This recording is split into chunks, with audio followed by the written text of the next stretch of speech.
Good morning everyone. जैसा कि हम यूज़ ऑफ द देख रहे थे कि द का यूज़ कहाँ कहाँ किया जाता है, तो हम उसी टॉपिक को आगे बढ़ाते हैं और देखते हैं कि द का यूज़ और कहाँ किया जाता है। हमारा एफ तक हो चुका था, अब हम देखते हैं जी वाला। Before newspapers, famous buildings, aeroplanes, ships, train etc. जहाँ पर समाचार पत्रों का नाम आ जाए या प्रसिद्ध इमारतों, हवाई जहाज़ या ट्रेन आदि का नाम आ जाए, इस तरह के सेंटेंस में हम द का यूज़ करेंगे।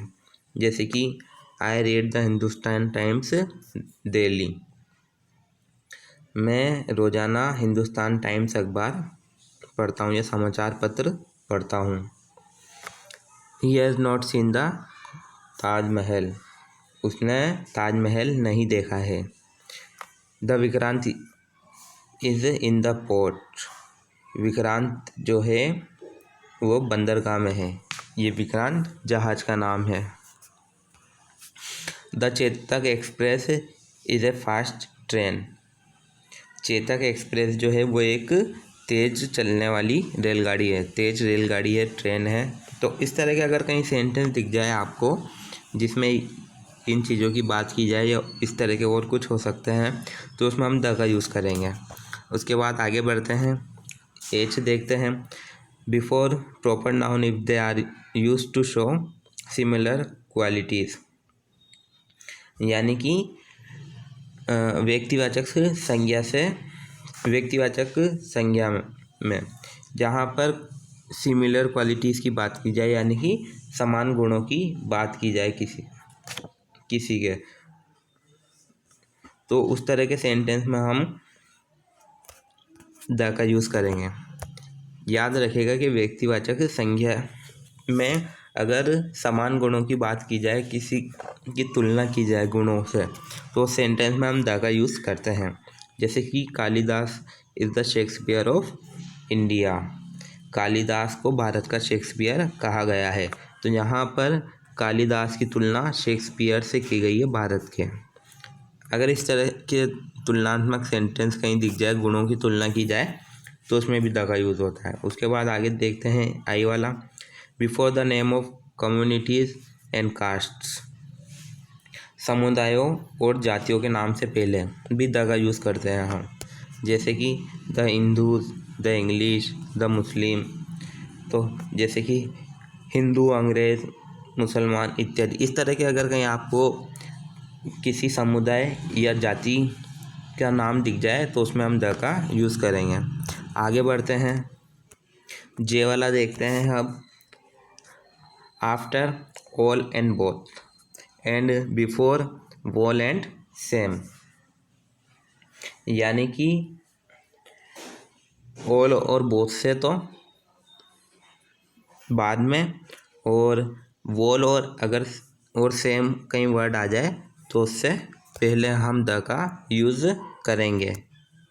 यानी कि वही ऑल यानी कि सभी, या बोथ कहीं लगा हुआ हो दोनों, वॉल यानी कि संपूर्ण या पूरा, सेम यानी कि समान। इस तरह के अगर कहीं वर्ड आपको सेंटेंस में दिख जाए, तो ऑल और बोथ से तो पहले और वॉल और सेम के बाद में हम द का यूज़ करते हैं। जैसे कि all the girls are in the class.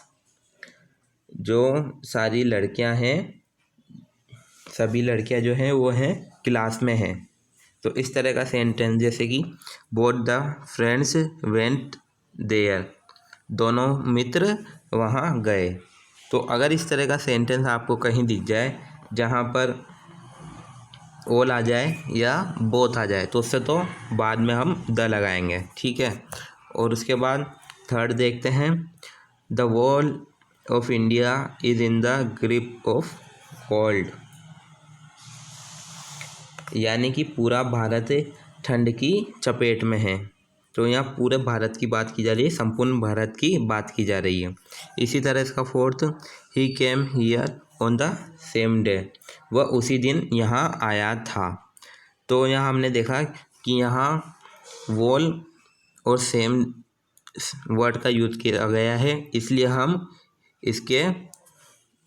इसमें द लगाएंगे।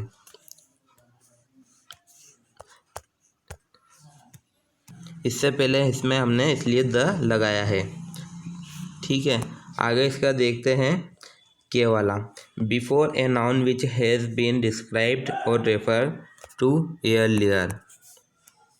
इस सेंटेंस में यानी कि संज्ञा से पहले जिसका वर्णन किया जाए और जिससे संदर्भित किया जाए उस सेंटेंस में भी हम द का यूज़ करेंगे। जैसे कि इसका फर्स्ट एग्जांपल है आई सा है लोयन, मैंने एक शेर देखा। इसके बाद second, the लोयन was sleeping under a tree, शेर एक पेड़ के नीचे सो रहा था। In the first sentence I सा है लोयन, पहले वाक्य में मैंने एक शेर देखा था। But in the second sentence the same लोयन was sleeping under a tree, लेकिन दूसरे वाक्य में एक ही शेर एक पेड़ के नीचे सो रहा था। And there in the second sentence the is used before the noun to specify his identify, और यहाँ अपनी पहचान निर्दिष्ट करने के लिए उससे लोयन से पहले हमने द का यूज़ किया है। यानी कि पहले वाक्य में तो हमने एक शेर देखा था, लेकिन दूसरे सेंटेंस में हमने देखा कि एक ही शेर था, वो एक पेड़ के नीचे सोया हुआ था। तो ये जो उसकी स्थिति है वो एक स्पष्ट है। तो इस तरह के सेंटेंस में हम द का यूज़ करते हैं। उसके बाद इसका लास्ट बच रहा है, वो देखते हैं हम एल वाला। बिफोर ए नाउन फेयर्स और clause which refer to a certainty, यानी कि संज्ञा वाक्यांश या खंड से पहले जो एक निश्चितता को संदर्भित करता है, यानी कि किसी निश्चित चीज़ के बारे में किसी वाक्य में एक निश्चित चीज़ के बारे में बताता है, उसकी स्पष्टता को बताता है। उस तरह के सेंटेंस में भी हम द का यूज़ करेंगे। जैसे कि इसका फर्स्ट एग्जांपल है, the girl in the blue skirt is my sister, नीली स्कर्ट में जो लड़की है मेरी बहन है। Second example, the man who went out in an excellent singer, जो आदमी बाहर गया वह एक उत्कृष्ट गायक है। तो यहाँ पर उस जो लड़की की बात की गई है उसकी निश्चितता बता रहे हैं कि जो ब्लू स्कर्ट में लड़की है वो मेरी बहन है। इसी तरह सेकंड सेंटेंस में जो व्यक्ति वो बाहर गया है वो एक उत्कृष्ट गायक है। तो यहाँ पर इनकी जो निश्चितता प्रकट हो रही है। तो इस तरह के सेंटेंस में हम द का यूज़ करेंगे। इसके बाद आपकी बुक में एक्सरसाइज दी हुई है, आप उसकी प्रैक्टिस करें और उसको फिलअप करें। उसमें आप ए एन और द का यूज़ करके देखें।